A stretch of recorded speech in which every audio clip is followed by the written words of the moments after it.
I grew up in a small town in Oklahoma. So if you were to like get in a car and drive straight north a couple hours, you'd find yourself there. And I remember when I was a kid, I had a bunch of friends with parents that worked in an automotive factory. I think it was a GM factory.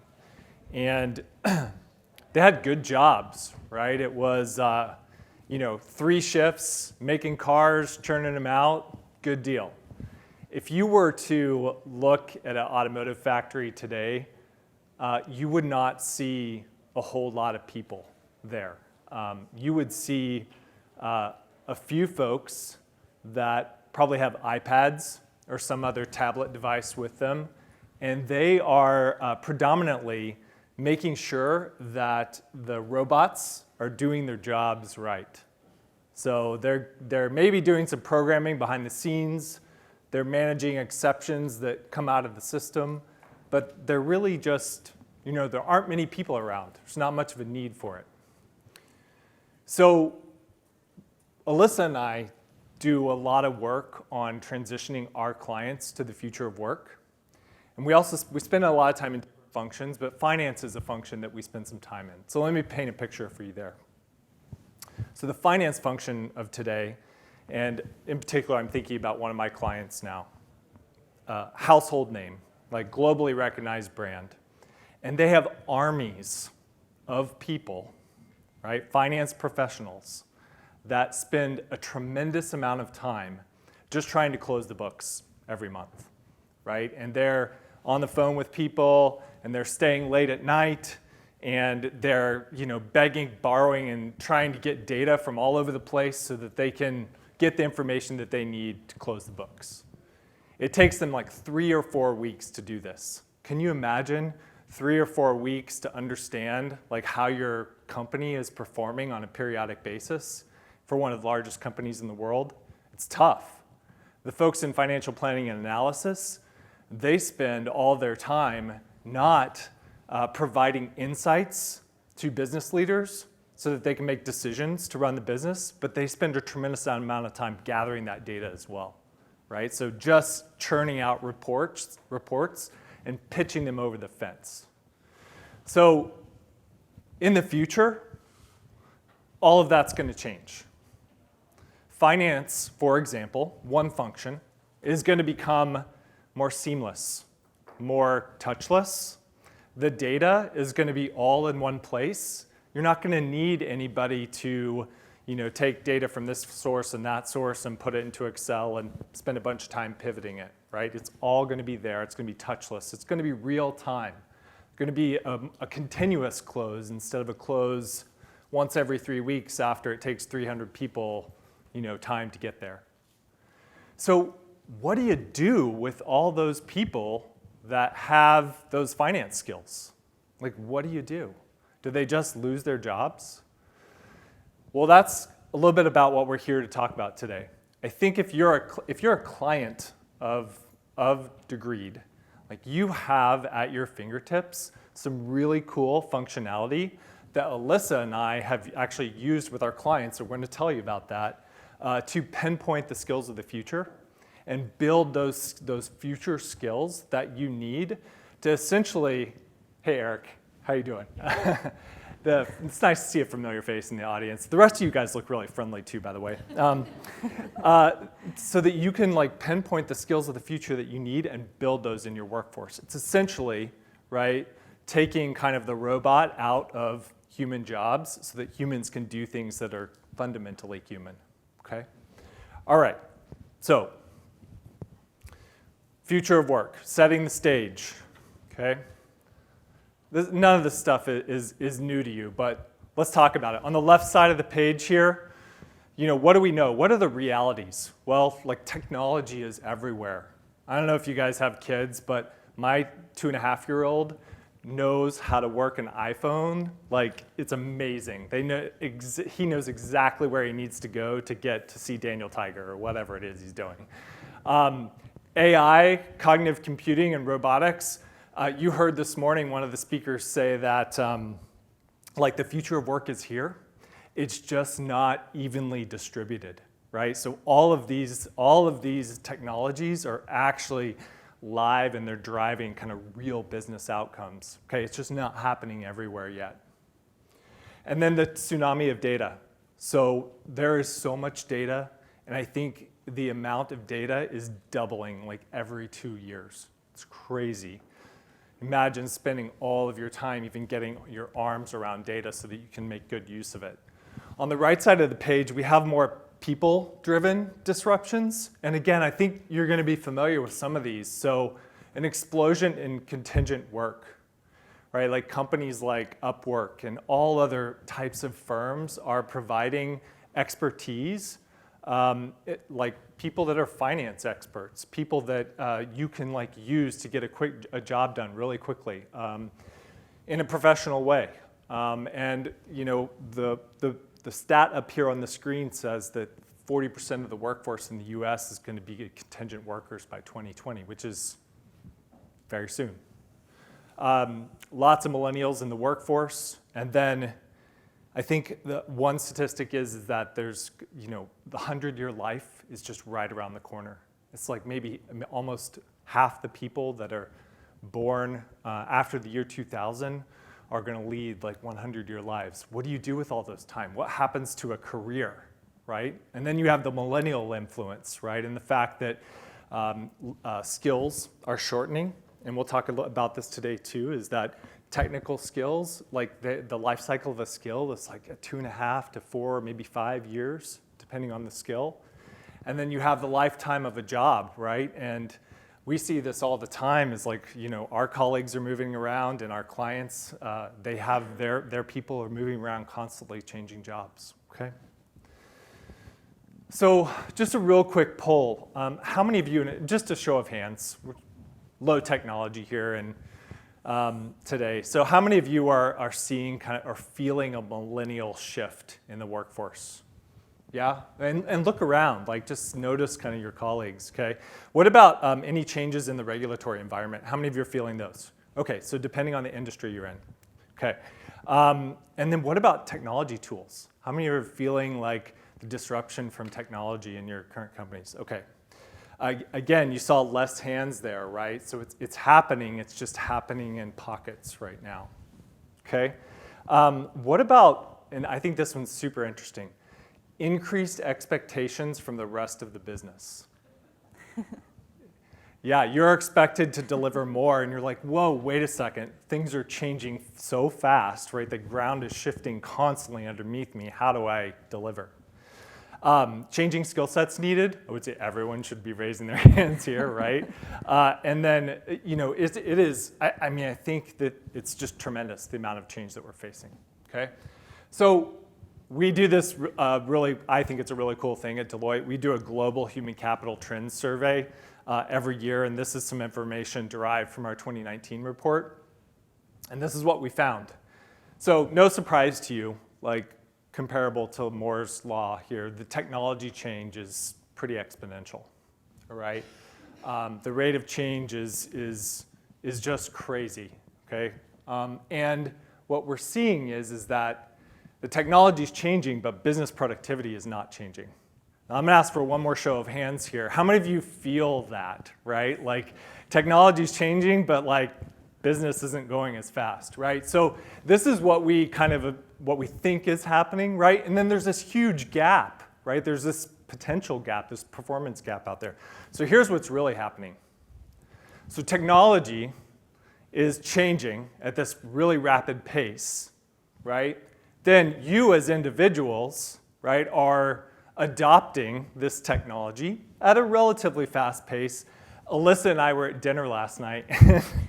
The new iPhone update came out a couple of days ago that was, as a Gen Xer, I found it to be pretty significant. I was struggling with it. And she's like, what's wrong with you? Like, of course, it was easy, right? So we adopt technology pretty fast, right? And then the business curve is further behind, right? And then you get to public policy and it's, you know, lights out, right? So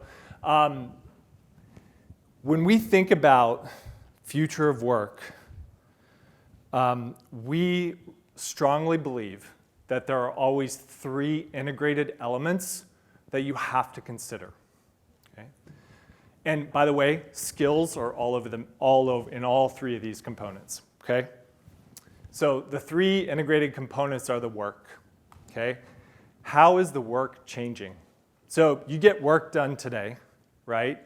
You apply all of these new technologies to that work, and then how is the work changing?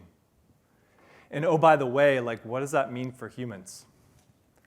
Right? If the machine picks up a bolus of the work, like, and the job shifts to more machine and less human, what does that mean? Okay? Then it comes to workforce. Given the changes that are possible, given the new outcomes that are possible with work, right, what does that mean for the workforce? Who do I need to deploy, right, to get the work done? Do they live on my balance sheet as a full-time employee? Really traditional, right? Are they part-timers? Are they contractors? Can I get a gig to do it? Or do I use the crowd? Okay? And then the final element is workplace.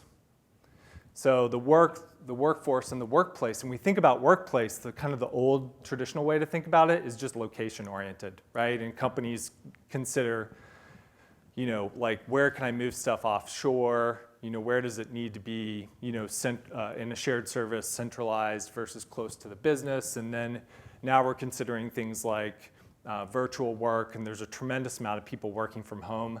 I walk the halls at my clients, and it's amazing how much office space there is that is like, it's a ghost town, right? And so many people are working from home these days. So how does the workplace need to change to make it kind of more human-friendly or collaboration-friendly or whatever it is you need to do to support the new work outcomes? Okay, so it's those 3 integrated elements. So Alyssa's going to give you some examples in just a second, but like, we like to think of it as like, hey, there's a bunch of old rules. This is the way things used to work, right? And then in the future of work, there's a bunch of new rules. Yeah, so like Casey said, we're talking about changes from the traditional office and moving into maybe the far end of the spectrum is a smart workplace, but even in your own companies, it's just an open floor plan. And how do you operate your business? How do you conduct meetings? How do you engage with the people in the building and those that don't work right next to you? How do you get work done in an open floor plan? What do you do with the extra space from all the people who don't actually come on a day-to-day basis? Where are you creating collaboration corners? How are you allowing people to engage to get their work done? Another one that I think stands out is moving from that profit-driven to purpose-driven. I think a lot of us are starting to talk more about visions and missions and what we stand for as a company and having that help drive the work that happens underneath. And so leading with a vision and leading with a purpose out front, I think, is something that we're seeing a lot more common. Okay, so let's go back to workforce and workplace. The important thing, and we're going to ask you to do this here pretty soon, is to consider what work can be done by robots and by smart machines. Okay? So you see a spectrum here that runs all the way from sensors, right, all the way up to cognitive and RPA. You see some applications in the workplace, right? One interesting example that I run into all the time since I work in healthcare is, I found out pretty recently that everyone's familiar with an electronic health record, right? Hopefully all of you have an electronic health record. So I found out very recently that there are companies that are actually applying AI to your electronic health record, and the implications of this are astounding. Right? Because even though we have electronic health records, I walked into my physician's office the other day, and you still have to fill out that form, right? And somebody still has to put the data into the form, right? And there's still people taking histories and all that kind of stuff. But AI is going to start to be able to predict, right? To see things very early based on your genetic makeup, based on a really longitudinal history of your health and wellness. Right? It's going to be incredible. AI can already read radiology imaging, right, and do a better job of picking up on anything that you wouldn't want to see than a physician or a radiologist could do, okay, with a higher degree of accuracy. Okay, so all of these things, again, are happening in work right now. It's just not evenly distributed, okay? Anything you want to add there? Okay, all right. So then let's go to workforce, okay? And like lots of stuff up on this slide, but the main thing to point out is a lot of companies right now are living over here, like really traditional, okay? It's, I need to get some work done. The first idea that comes to mind is, I need budget to hire an FTE, okay? The thing that doesn't come to mind yet, but maybe should, is I need work, right? There's work I need to get done. What skills, right, do I need to deploy to deliver that work? And could those skills be delivered by smart machines or robots? Or could do they need to be delivered by a human, right? And does that human really need to be an FTE? Or could I crowdsource it? Or somewhere in between? Thoughts? Yeah, I mean, gig workers, I think we think about contractors in a traditional sense. We are contractors ourselves.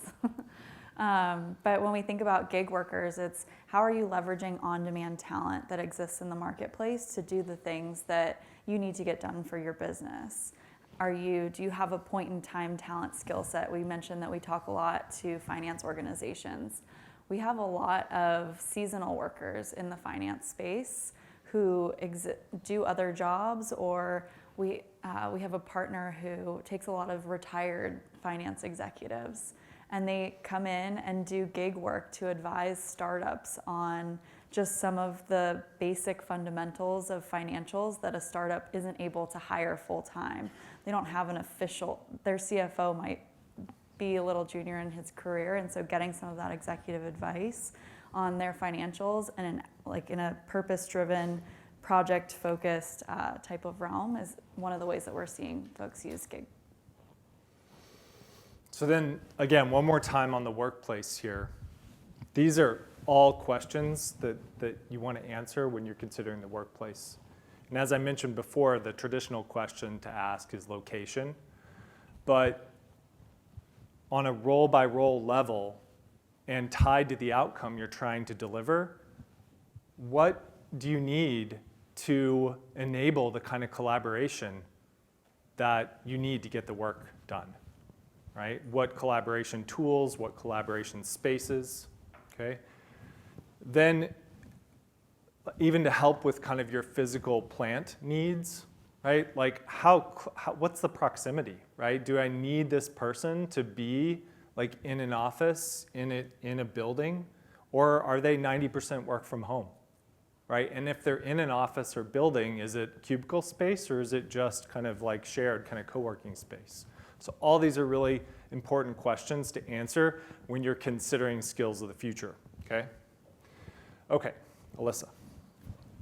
So a little bit about workforce transformation and just thinking away.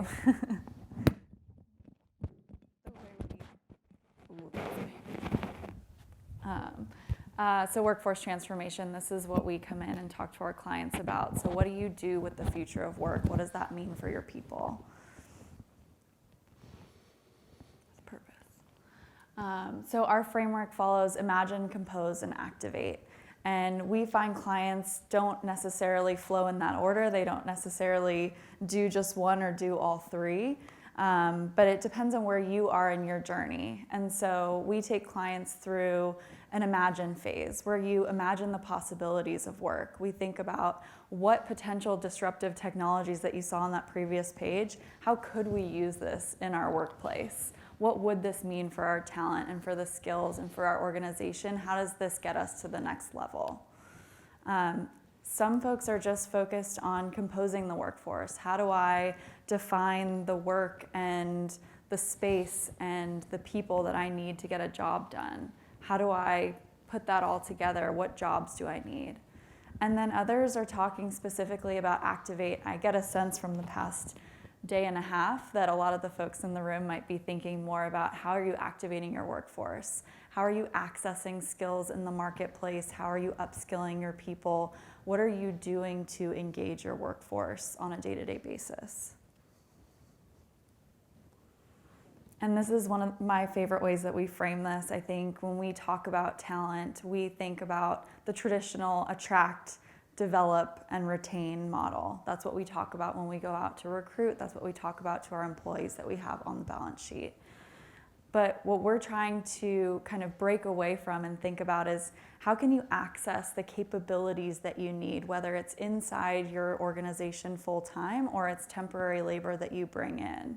How are you curating the experiences that are going to keep your employees engaged? We have an incredibly low unemployment rate. People have a significant amount of open jobs. How are you keeping the organization? How are you curating experiences for them? And how are you engaging them to participate and upskill themselves? And I think, spoiler alert, Degreed has a large role to play in that.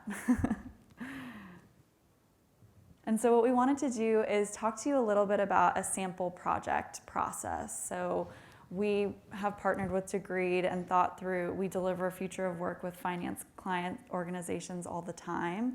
So I thought that we would walk you through one project that we did together and think about how the work changes. So defining how work changes will impact the workforce, some of what Casey talked to you about before. How is the work changing? Then how do we forecast the skills of the future? What skills should you focus on? What would you put into your skill assessment? What are you telling your people to go in and do on their Degreed platform?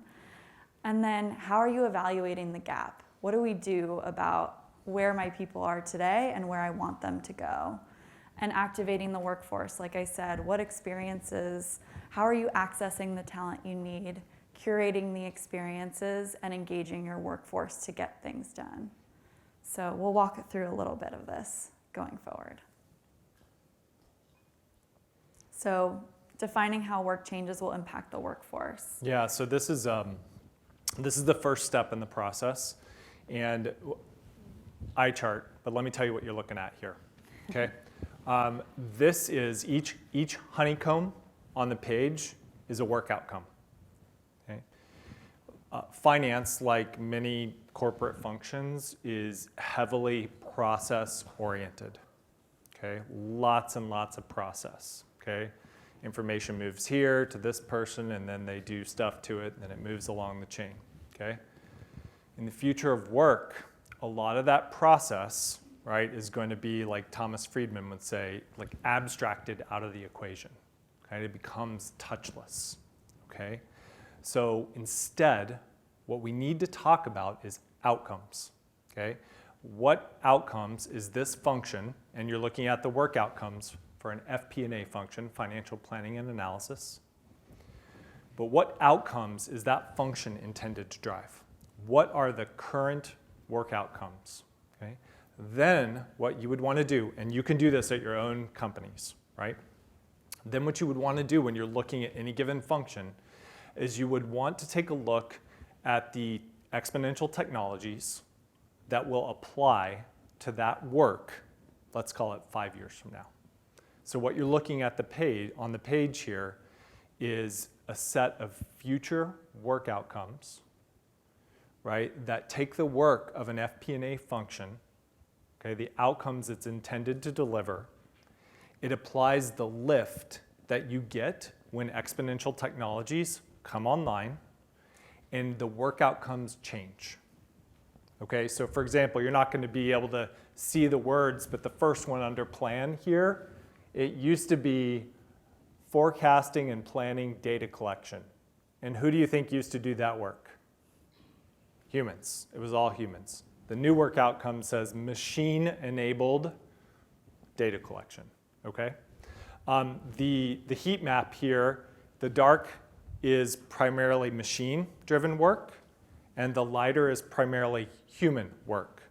You don't see any white honeycombs on here because there's nothing that is like primarily human, right, in FP&A in the future, okay? There's also something really interesting on here, right? So if you just look across, right, the dark There's lots of stuff that used to be done by FP&A and humans that can be completely taken over by machines. Those are the black honeycombs. And then also very interesting is FP&A used to spend a tremendous amount of its time, and again, this is looking at 2025, the year 2025. But FP&A does right now, spend a tremendous amount of its time planning and tracking, okay? Planning and tracking, right? Producing forecasts that who knows how reliable they are, collecting all that data, taking a bunch of time to do it. But now in the future, they're actually going to be able to spend more time analyzing, okay?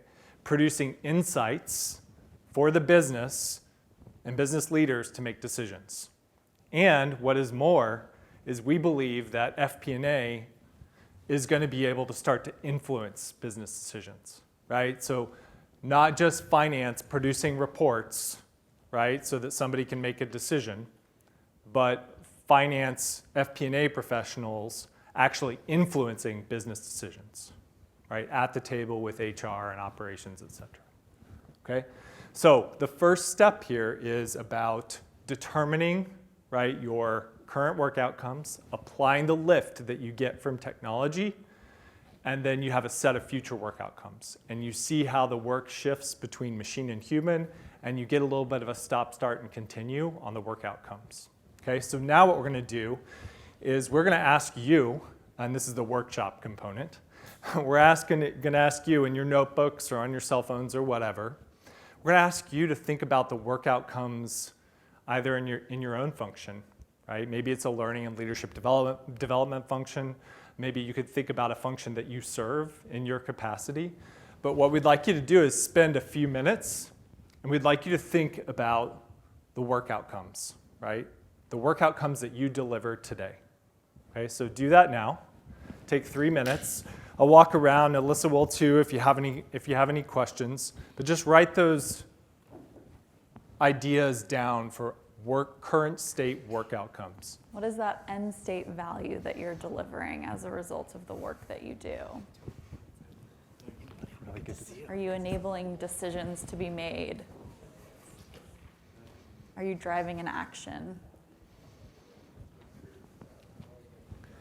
Okay, so next, once you've got those 3 outcomes, what you want to do is you want to consider, just look at the right side of the page, but you want to consider things like technologies that will automate, right? Technologies that will make stuff faster, make something that takes a long time, make it more real time. Anything in your work today that can be automated will be automated, right? Anything that's kind of a turning the crank type activity that your teams do today, it should be taken over by smart machines, RPA in the future. The robots? Yep. Even something as simple as having all of your data online, like Casey talked about before, even moving from paper to a digital database of information is something that takes away time that exists in many jobs that exist today and makes your life easier, i.e. creates more capacity in your day-to-day as a human and allows you to make decisions on that information as opposed to just chasing it down somewhere, gathering paperwork, figuring out the 9 different systems it might exist in today just to be able to get something that helps you make a decision. Yep. Okay, so right now you should have your 3. They don't have to be perfect, right? We're going to give you a chance to cross-collaborate here in a few moments. But you've got your draft work outcomes right now, and you've considered how new technology might change those work outcomes to make it, faster, cheaper, better, et cetera, okay? Let's move forward.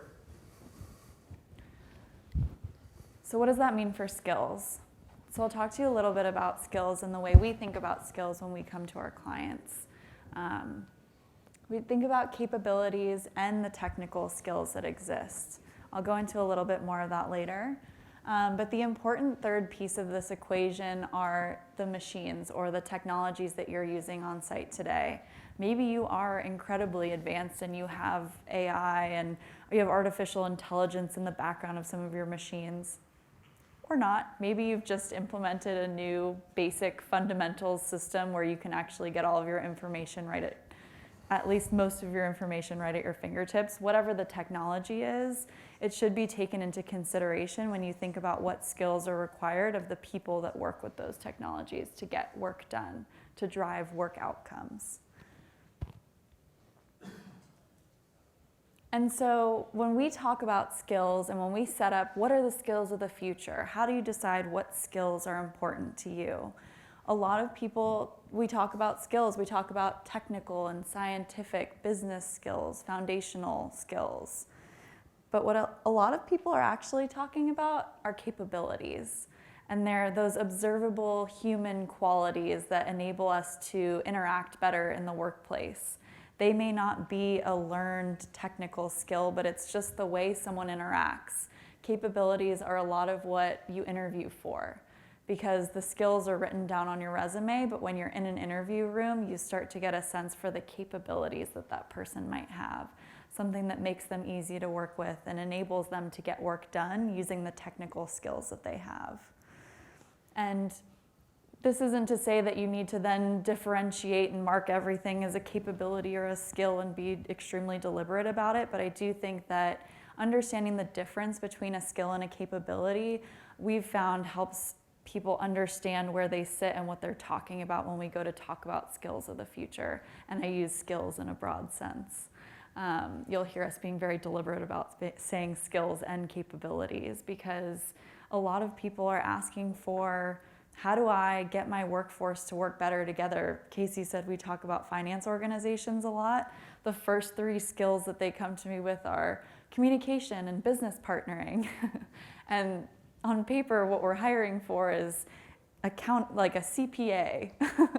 And those are the technical skills versus the capability conversations that we like to have, and I think are a helpful frame for how you develop them as well.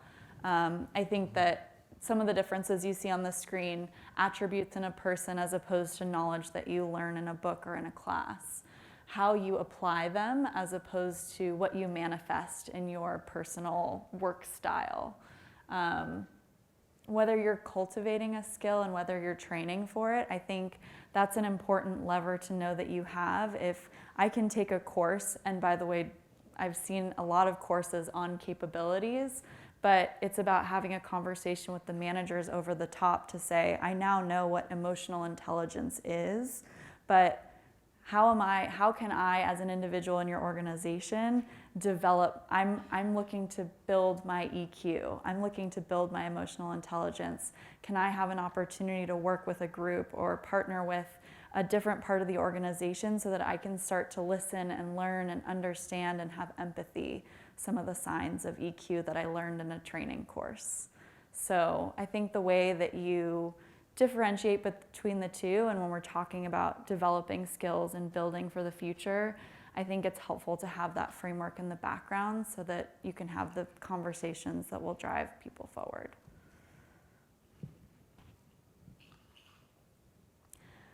So I said I'd tell you about a project that we did. So this is a 2x2. We are consultants after all. That's right.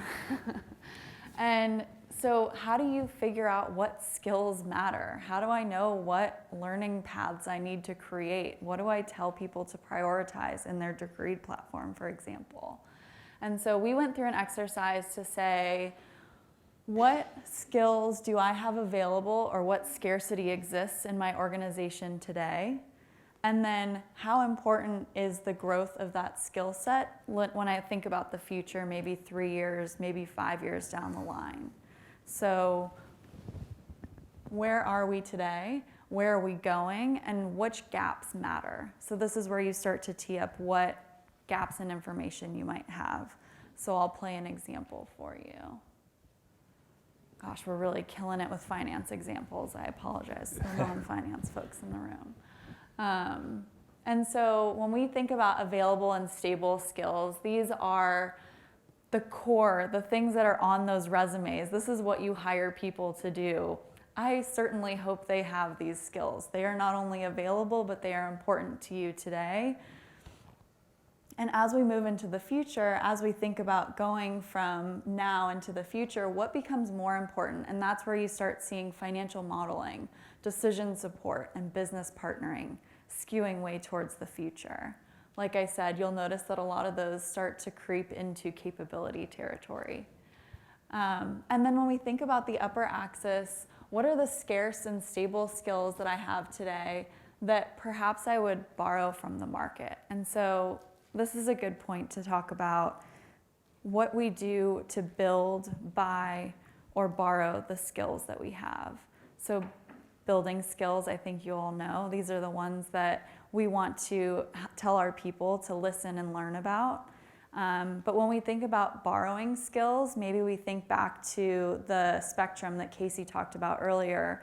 Where are we leveraging just a contractor to plug in and do artificial intelligence or data visualization for my team? Do I need a full-time person that's a super specialist in data visualization, or do I only need it for this important executive meeting that happens once a year?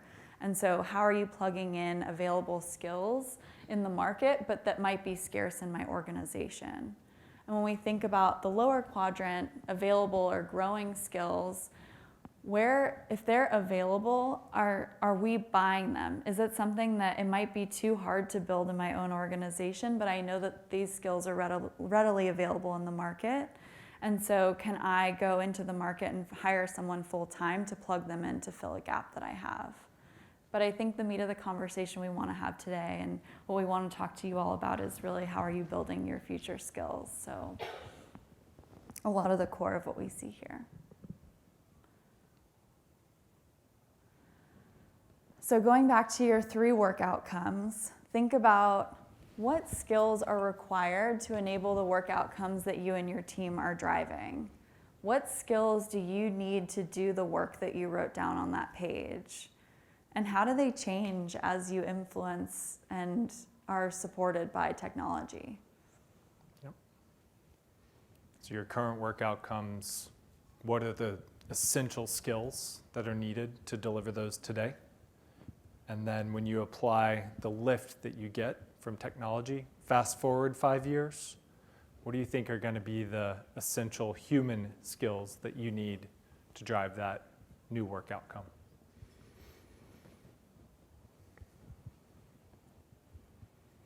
And this is the purpose of this is simply a thought exercise to also show you how we actually do the consulting work to transition organizations to the future of work.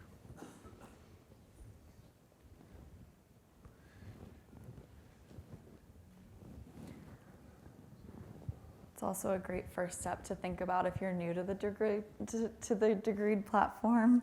When we talk to our clients about, well, where do I start? It's a lot of the conversation we had in a very detailed way on a 2x2, or it's just sitting down and saying what matters to me. Yep. What are the top 3 things I feel like I need? Yep. When we did this particular project that Alyssa is speaking about, a global finance organization serving a company of about 220,000 people, they had recently implemented SAP S/4HANA, and they did the training with the workforce on how to use the system, like how to click the buttons. But what they didn't do before the implementation was actually consider, now that like we have all this new capability in this brand spanking new like technology system, like what does my workforce need? What do my FP&A folks need in order to be able to deliver insights to business leaders versus just merely producing reports and pitching them over the fence?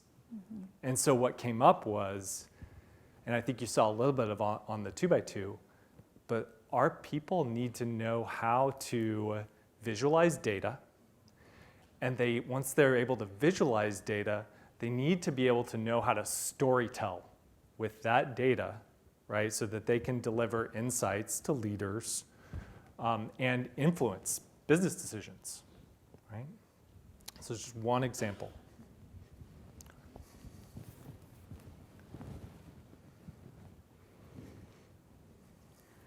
So how do we evaluate the skills gap?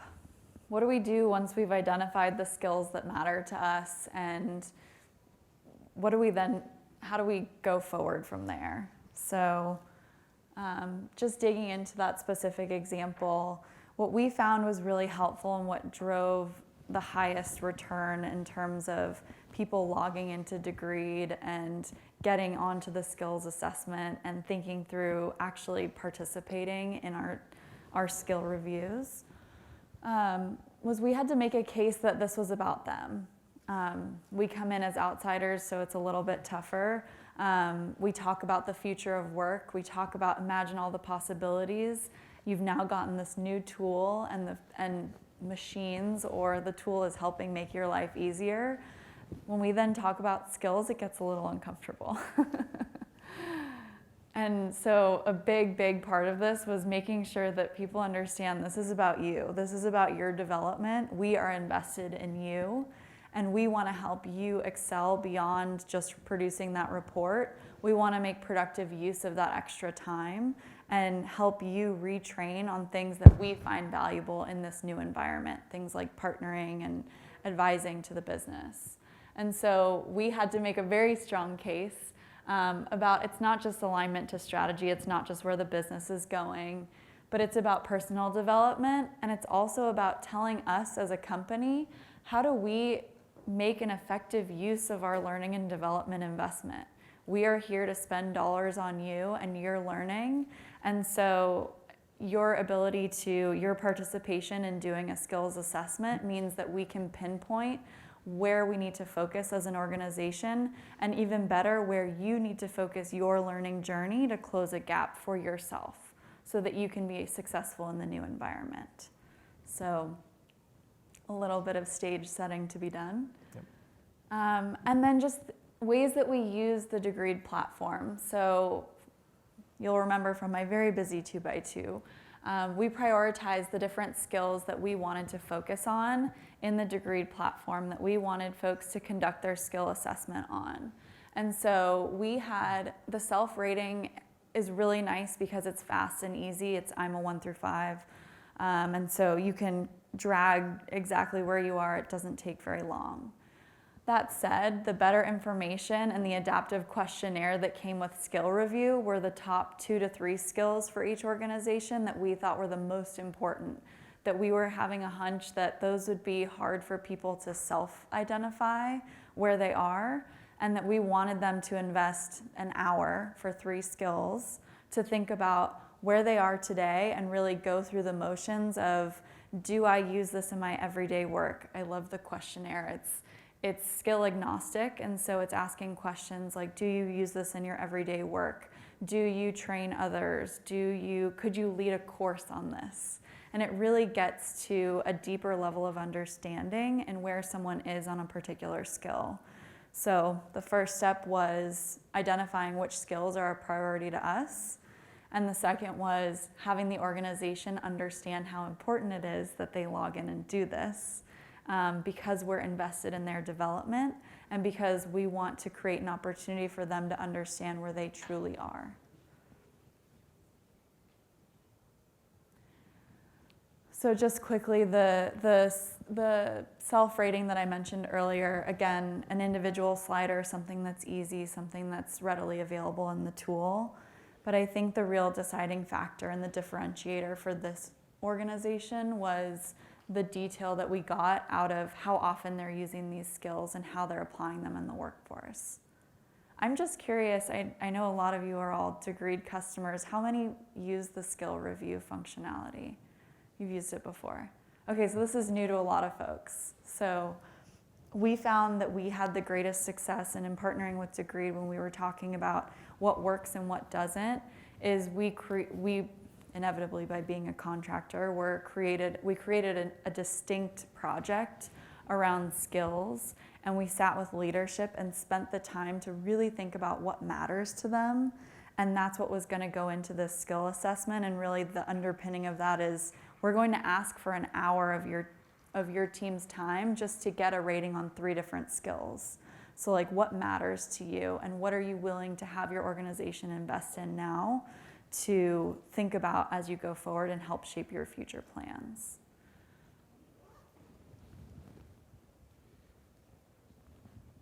And then just a little bit on the rubric. So what do we do when we find out where people are? This is where we start to get in. We came back with their leadership and said, by the way, we use their leaders heavily to enforce the importance of filling out their skill review so that we had the data we needed. But then once we have it, what do we do about it? And what does the organization care about? What do the managers care about? And we found we had one organization that chose not to do the skill review at all. They didn't want to go to their people. They couldn't get past the discomfort that came with doing a skills assessment for an organization that had gone through a lot of changes. And what we found is the managers rated that group so high that we didn't have a lot of useful information to go off of on where they need to go. Everybody was a 7 or an 8, and I was like, wow, we should be writing white papers. We should be publishing information that's coming out of this group because they are experts. But what I do think was interesting about this project was the group where we got the leader's blessing, we went out to the org, we sent out follow-up email after follow-up email, why this is important to fill out and to do for your development. We got really honest answers back. And the leaders were surprised. They weren't expecting to see 2s and 3s on certain of these skills, but they did. And I think it created a really interesting jumping off point for them to have a discussion with their organization to say, we have a gap here. This is something that we need to work on. And so not only do they have learning paths that could then facilitate their ongoing learning on an individual basis, but that's where the leaders of that organization then said, this is where we need to invest, and this is where we want to spend our dollars and our time. So.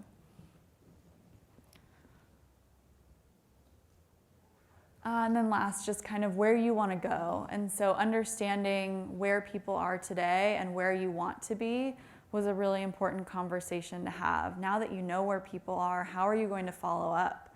What structure outside of the online learning tool are you going to create in your organization to drive accountability for people to move up in their skill proficiency? And last but not least, how do you activate the workforce? So what do we do next? What do we do about it? And I think we talked about, when we said activate the workforce, we talked about accessing the right talent, curating the experiences, and engaging the workforce. And these are some statistics out of the study that Casey mentioned earlier. 94% of employees would stay in a company longer if they invested in their career development. So how are you engaging your talent? How are you curating the learning experiences that they are looking to you to have? And then 57% of workers find it easier, much easier to find a new job in a different organization due to lack of internal process and mobility. So how are you engaging the workforce that you have and the people that you do look at day to day? And how are you creating experiences for them to make it worthwhile to stay?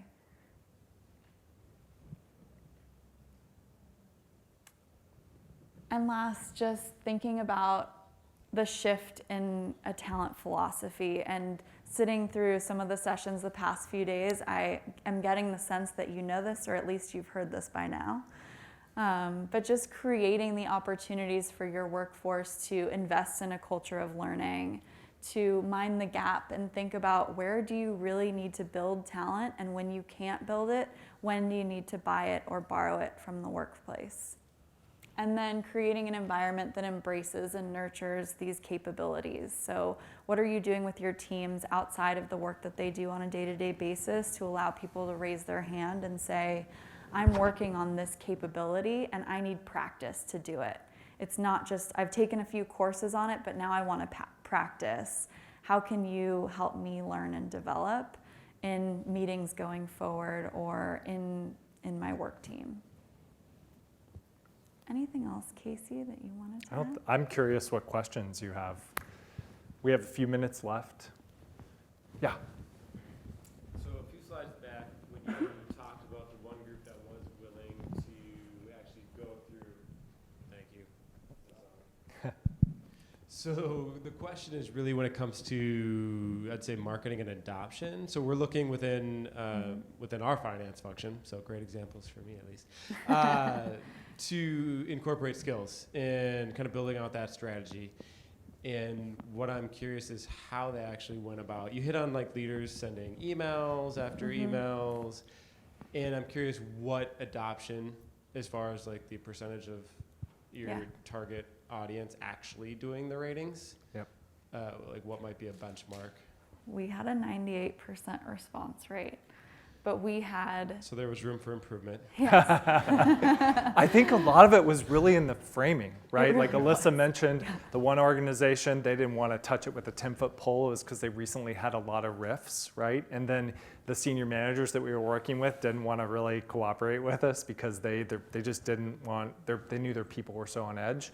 But the way, the framing that we did around the future of work and really identifying those skills that like pretty much everyone, knew like we need work on, I think it was the story around it. Yeah. Yeah, and just engaging leaders at the highest levels too, and articulating to those leaders why it was important and why it matters for them to get involved. And it was really the leader's voice that were driving completion. We didn't use a lot of like the standard email pushes. We did actual drafts of emails from leaders to make that point at home. And pinging them. Yeah, thank you. I'm curious, do you run into in organizations situations where maybe the people leaders don't know what those skills are, and how do you help them? All the time. All the time. Yeah. And so Well, I'll ask you, sorry, Alyssa, but I'll ask you, how hard was it to identify work outcomes? And then, was it pretty hard? And then how hard was it to identify the skills that you need to drive the work outcomes? And then, in the future situation, even harder, right? And I will tell you that it's pretty cool to be able to walk in to a meeting with a CFO, and instead of say, let's do the art of the possible, like, here are a set of finance capabilities, you tell us how mature you want to be in any given capability. It's pretty cool to be able to walk in backed with this research that says, okay, the year is 2025, right? These are the work outcomes that you should be driving in 2025 because all of this technology is going to be available to you. Where do you want to back off, right? Where do you not want to drive this value? So it's very difficult for people to, but I think the research that underpins all of this is super helpful. And anybody, you can do the research, right? It's a lot of legwork, but it can be done. Does that help answer your question? Yeah. Thanks. So your top advice, you go into a client, you've been into many at this point, and we're all, for example, trying to build digital skills, right? So that's an easy one. It applies to all of us. We all have to build our digital skills. What are the top 2 or 3 nuggets of gold that all of us, platinum, that all of us can walk out of here with and make an impact with? In other words, there is a kick-in course that we advise clients to take, all their people, and it's always a winner. Is there anything that you could offer us that maybe we could run home and be heroes with? Yeah. I actually wouldn't say it's a specific course, but the capabilities conversation has been the most successful piece. When we talk about digital technologies, people immediately go to, what course do I take? Where do I learn about AI and cognitive, and how do I learn what these technologies are, which is important. But I think that it's the capabilities that you're building around the digital technologies that are what are going to make your organization successful. It's about continuous learning. It's about being open to knowing that technology is coming, having a desire and a willingness to learn new things because the world is changing at a rapid pace, and that technology, whatever you read about today, might change 6 months from now. And so it's knowing that that's coming and having the capabilities that allow you to adapt and think about where you are and where you want to be, and being comfortable with the ambiguity of what might come next. I'll add one too. So lots of tremendous learning content out there, but it is the application of that learning content that is the real trick, right? And so creating a situation where you're not just teaching people about the digital technologies, right, or about digital, but actually getting them to solve business problems with those new technologies is the real trick. And if you can just think of little ways, right, bite off little pieces like we heard this morning, right, where you can kind of innovate like that, then I would say that's a big piece. What else? I think we got time for one more. Okay. No takers? Well, we'll hang around after. You want to bring us home? Yeah. No, we were really grateful to be able to talk to you guys today about intentional learning and about intentional skill building and taking all of the tools that you have at your fingertips and making it meaningful for the people in your organizations. So happy to talk to you more about that or the future of work or anything on top of mind. Yeah. Thank you very Thank much. you. Thank you.